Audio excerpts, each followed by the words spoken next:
Hello, it's David with Oklahoma Ham Radio, the YouTube channel, and oklahomahamradio.com. I've been away for quite some time. When I say away, I mean away from YouTube, just because I've run out of projects to work on. But I did do a little bit more work on the antenna that I've discussed before in some other videos. And I wanted to discuss that just a little bit.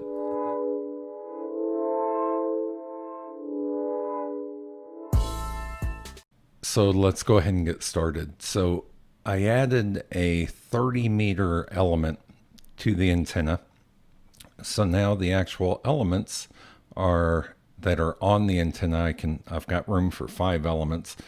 Are 40 meters, 30 meters, 20 meters, 17 meters, and 12 meters. And with that, I get 8 bands. I get 40, 30, 20, 17, 15, 12, 10, and 6. And so there's a reason for that. So this goes back to the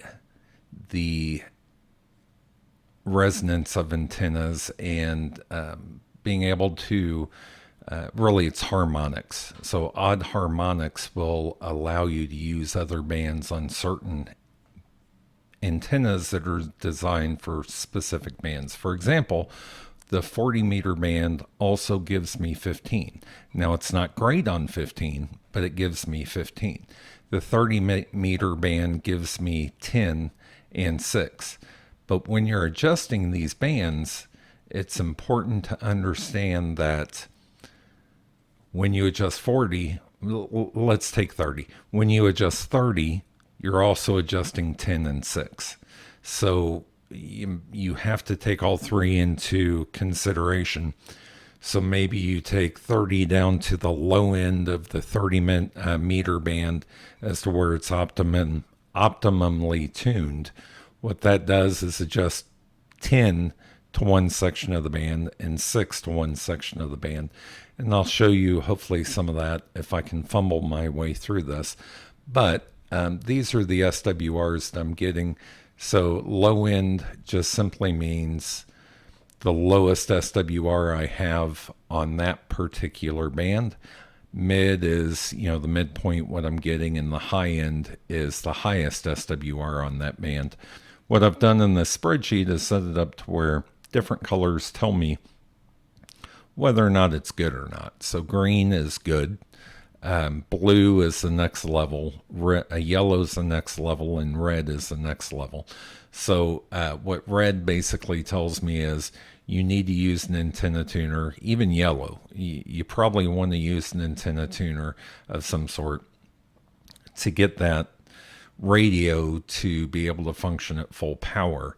Now, that does not mean that full power is going out to the end of the antenna. What that means is that you're tricking the radio into having a 50 ohm match, meaning that it will go ahead and pump out full power. Now, there's a lot that goes into that, and we'll discuss that here in a little bit. I did purchase a Flex Radio, 6400, and I purchased it 2 weeks ago, and it takes time, especially with the human malware virus going on. Supply chains are completely disrupted, which that's a whole other topic that I've done a lot of research on, and how that's affecting everything from refrigerators, dishwashers, microwaves. Amateur radio is affected by that also. So I expect costs to go up, but without diving in too much into that and why, we'll go ahead with this topic. So if we put out 100 watts of power, is what that's what that radio is rated to do, then I wanted to figure out what would actually be going out the antenna ultimately. Now, in order to do that, you have to calculate in the type of cable that you're feeding the antenna with. So I'm using Bury Flex, which is decent cable. It's not the most expensive. I've got some LMR 400, which could reduce these losses just a little bit. But with the Bury Flex on 100 foot of cable, this is what my dB loss is expected to be. Now, some of these are estimates based on what other values that were provided to me were. So this is as close as I could get without digging for a long time to find out exactly what those measurements are. From my shack to my antenna, really from the radio to the antenna, is 50 feet. So really, these are what my losses would be, the dB losses would be, which, takes into account that loss factor at 100 feet and divides it by 2 to give me these numbers. So that's my dB loss. Well, 3 dB cuts your power in half, right? 3 dB loss cuts the power in half. So this is a calculation based on this value. So on the 40 meter band, I'm looking at losing 9% of the power that I'm generating to send out to the antenna just in feed line losses. By the time that you get up to 6 meter, you're looking at 18.33% loss. So that's before it even gets to the antenna and cares anything about SWR.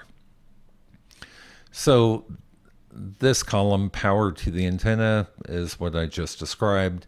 Now, this value is the best SWR that I have on that band with the way that the antenna is currently configured. So what I do is take the minimum value of these three to come up with what the SWR loss would be at the best,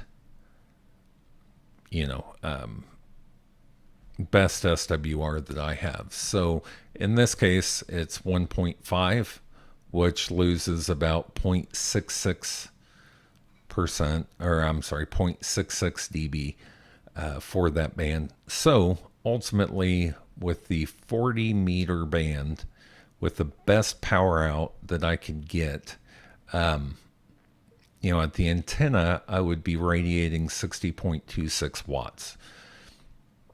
And so on and so forth going down. So you can see here how SWR affects what your output is. So on this band, the 15 meter band, the best SWR I can get is 2.57. That's because it's also running off of, the 40 meter element. I don't want to mess up 40 meter element too much. So I had to adjust that 40 meter element to lose a little bit on the 40 meter band and give me something that is potentially workable on the 15 meter band. So you can see right here, this 33.4 watts out is the best that I'm going to be able to do based on the line loss and SWR that I'm getting on that 15 meter band. It's not something 15 meters is not something I'm going to play around a lot on, but the fact that I can transmit something out on 15 meters, is something. I would want to use a tuner. Now, the tuner that's in that you can add to the Flex Radio 6400 will match up to 3-to-1 SWR. There are other radios that'll match up to 4-to-1 SWR. So in my playing with the 40 meter element, I took those things into consideration. So now what's going to end up going out the antenna, even after it's matched through you can call it match, but anyway, even after the radio is fooled into believing that it's got a true 50 ohm match at the other end of the antenna by using an automatic tuner, is still only going to be 33.4 watts. It'll let me use it, but it's greatly reduced. So this over here is the worst SWR on that band, on each one of the bands. And here's the output. And here's what the percent of output I'm actually getting from what I'm pumping into, from the radio. So why is all this important? It's important to know what's going out the other end of the antenna, first of all, just for safety sake, but especially if you were to come down and say, add an amplifier that's a 1500 watt amplifier, right? A 1500 watt amplifier in my particular antenna configuration on, let's say,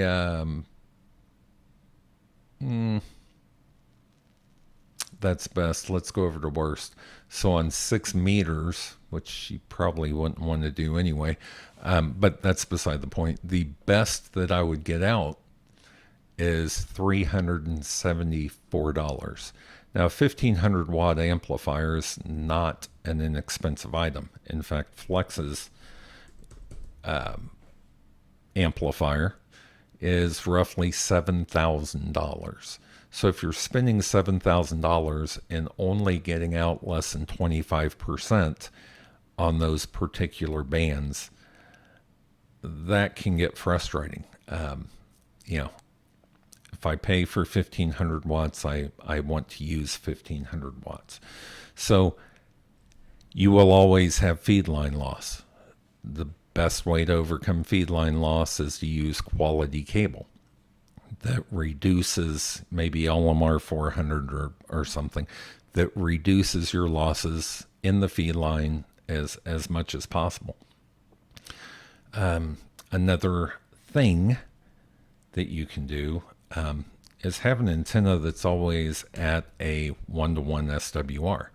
Well, let's look at something real quick. I'm going to bring this over here.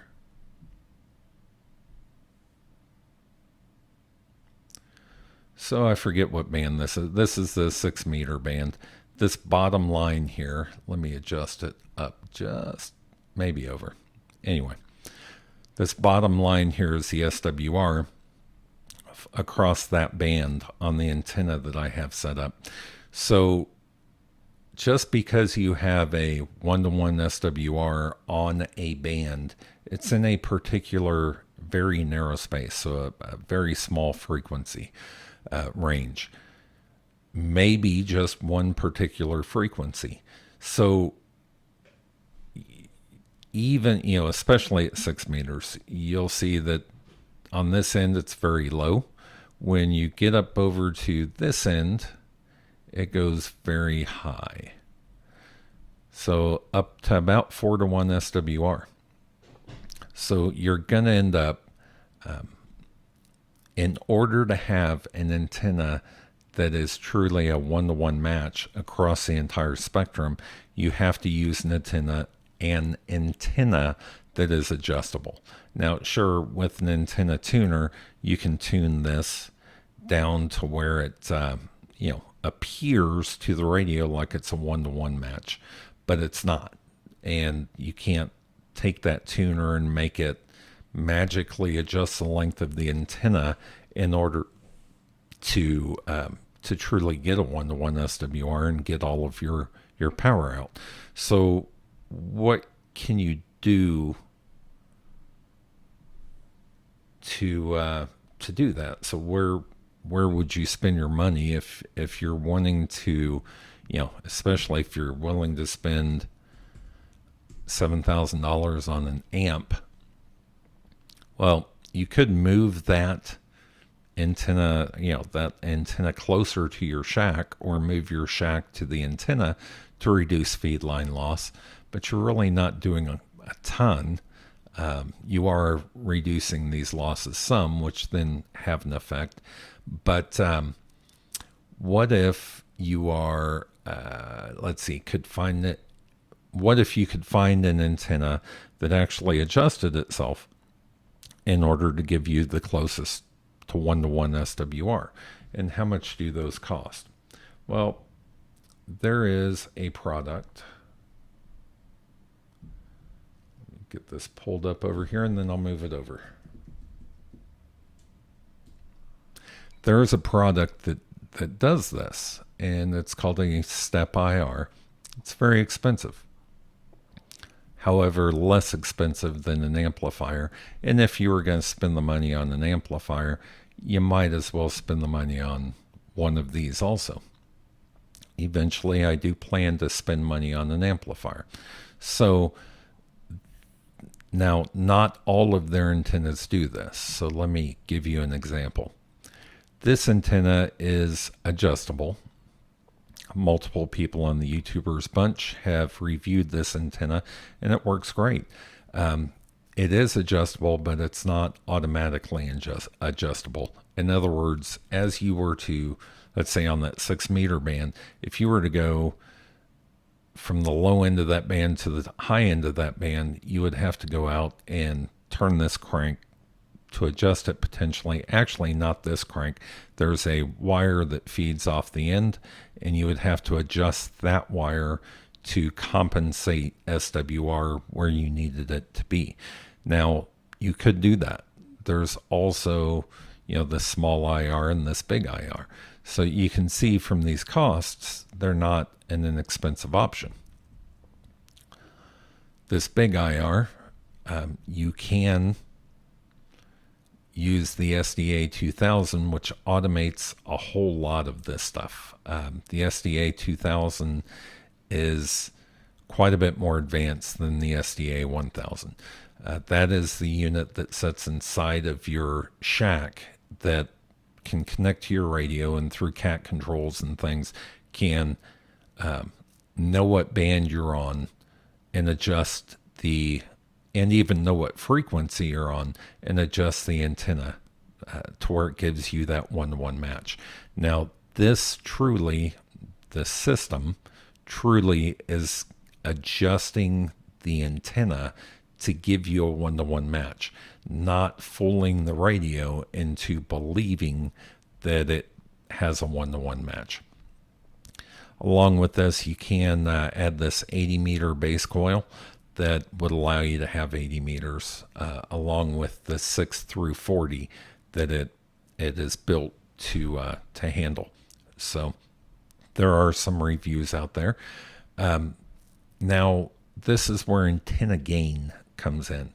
So with antenna gain, with directional antennas in Yagis, for example, or cubicle quads or something like that, you can actually focus that signal to where you're increasing the output, not necessarily out of the antenna, but focusing that output to a particular direction. So over here, if you had every 3 dB gain gives you double the power, right, out of the antenna. So even over here, if you are only getting 25% and you did a 16 dB gain antenna, you would get back up to your, pushing 1,000 watts out. So even with a bad SWR or not a great SWR, that is an option. But if you can, let's go back here. If you can get that dB gain and always have a one-to-one SWR, let's take this one. I think this is the one that or one like it that Josh Hashnazi built. I'm not for sure if it's this one or this one though. I think it's this one. So with this one, you get the advantage of having a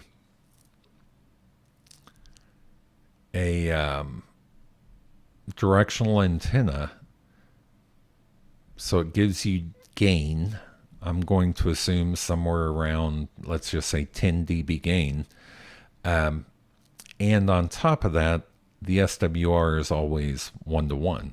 The downside to that, especially in Oklahoma, the Midwest, anywhere that has pretty high winds, is it weighs 58 pounds and has a 8.1 square foot wind load, which is substantial. You would need a tower or mounted very close to your roof potentially, but you would need a very strong tower to be able to put this antenna up with that type of wind load. But there are a lot of advantages to using this. I mean, man, if you could do 10 dB gain, let's just take something easy. Let's say 9 dB gain. So even with 100 watts, you start putting out these types of powers, this type of power, this type of output. So if you were then to, you've got plenty of money to spend, say that you change that to a 1500 watt amplifier also, you're talking 4,000, 3.6 thousand to 4,000 watts out the end of that antenna. Need to be careful with that, obviously, but it would probably be up on a mast, kind of isolated from everything except for the lightning that could hit it and so on and so forth. But that's the case with any antenna. So, mind you, this is a $10,500 proposition to add these, not to mention the cost of the tower. Okay, I'm not going to go there. But this should show you, a wire antenna, while decent and can give you some okay outputs and cheap as can be, you're still having to deal with the bandwidth, so on and so forth. So what my goal is to put an antenna in place, the big IR probably, that'll give me that 1-to-1 match. In fact, I'll come back over here. I'm only going to be putting out 100 watts and not taking this column into account. But that 100 watts will get me these types of numbers on those bands. And, if I put an amplifier in place in the future, even an 800 watt amplifier, let's say, you're seeing the actual result of that, as opposed to, if I came over here and put an 800 watt amplifier in place, you're not getting a whole lot. I mean, you're getting half of it at best, maybe a little more than that with the antenna that I have up right now. So those are all guesses. That's the math behind it. And, the math doesn't necessarily lie. Some things you can tweak and try to make things better. It's entirely possible that I decide that I don't care about 6 meters or 10 meters and I get this SWR down to exactly what I want it to be. It's also possible that I decide I don't care about 15 meters and get this SWR down. Just to give you an idea, this was the SWR before I shortened it on the 40 meter band to compensate for 15. So, it's a trade-off, right? Every antenna is a compromise. So that's where I'm at. A couple things that I have done, like I mentioned, I have purchased the Flex 6400. I have also purchased something to let me test out the antenna a little bit. Let me go over there real quick. So this phaser, I purchased 3 of them for different bands. Let me go back and talk about what that is real quick. Basically, what this is a 4 watt transmitter receiver that is a kit, and you build that kit. But what it does is gives you two different frequencies. One is, the first frequency is specific to FT8. The second frequency could be JS8 call or an alternate frequency. I plan on using that alternate frequency for whisper, so I can go out and see how well this antenna is doing on 4 watts. Now, mind you, what's actually going to reach the end of the antenna is maybe 2 watts. So, again, going back to, this was purchased three to 4 weeks ago. So going back to the conversation of supply chain being messed up, here I am with my order waiting to be filled. These 3 are me. The estimated ship date was a couple days ago, 3 days ago. I have not gotten a shipping notice yet, but I am in the next batch of shipping. They have been shipping all the way through, the beginning of September, but I don't expect anything to come very quickly now. But when I get these, I will record building them and my thoughts on those, and record using them and publish that. When I get the let's see, what is that? The Flex Radio 6400, I'll record that, publish that, and probably in February I will be spending money on amateur radio. A couple things kind of slowed me down so far. My daughter got married, which is an expense. There's a tree in the front yard that was affected by a storm a little while ago. We had to spend some money there cleaning that up. That entire tree's coming down, so we've got to spend money on getting that tree cut down. I'm not cutting that tree down. It's very tall, very old, and hollow in parts, so it needs to come down. I'm hiring somebody to do that. The other thing is the refrigerator just decided it had had enough, so I'm having to buy a new refrigerator. So those are all expenses that play into expendable money on amateur radio. But I will be spending quite a bit of money in February. Christmas is coming up, so there's expenses there. My father-in-law moved in with us, so there's expenses there, so on and so forth. So trying to spend money wisely instead of going broke on a hobby. But anyway, so in the future I'll have the video on FT8, running FT8 over the phaser radios.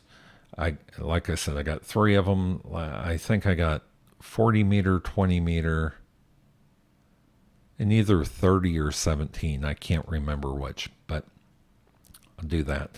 And then once the parts get there in order to build the Flex Radio, I'll definitely be doing some videos on that.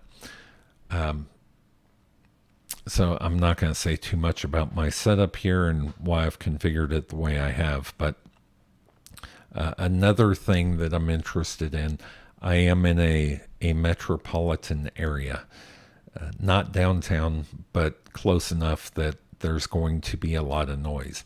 Vertical antennas are inherently bad with noise. So I fully expect the antenna that I have up to pick up a lot of human-made noise. And I'll be doing a series of videos on what I've done to eliminate that noise, not just within my own house, but, do I use a loop on the ground outside? Do I use a loop in the air with a rotator? I have a rotator. so I could do that. Do I use a phased array type approach? Those phased arrays can get very expensive, but from what I've seen on YouTube, they're amazing. So, and when I say very expensive, you could put up 8 receive antennas in a circle around your property and, you know, be able to phase in any direction very easily. Now, you can also do that with a couple of antennas. There's multiple products out there. MFJ has one. DX Engineering has one. BHI, I think, is the name of another company that has one. And all of them do this a similar thing. Definitely differences in cost, for sure. But if you're looking at spending, again, $7,000 on an amplifier and roughly, let's just call it $3,500 on an antenna, $2,000 for a phased array that works great, kind of makes sense. You kind of got to be able to hear what you're talking to. There's some that are $250. A mag loop in the air, that solution is $150. As a receive only antenna, maybe 100, somewhere in there. You can find those at different price ranges. A loop on the ground, like Rolly has suggested in some of his videos with Callum, what, $25 maybe? So like with everything else ham radio, sometimes the cheapest solutions work the best, all the way up to crazy expensive solutions that work potentially the best or not. I don't know. So I'll be trying all that out. There'll be a series of videos on that also. So anyway, thanks for stopping by. I've been wanting to put a video out for a long time, but really all I had to work on was this antenna. So that's kind of where I'm at until other stuff comes in. So 73, please like and subscribe. I appreciate it if you're not already. But hopefully this video gave some information with numbers on the importance of your feed line and then also the SWR. So 73, guys. Thank you.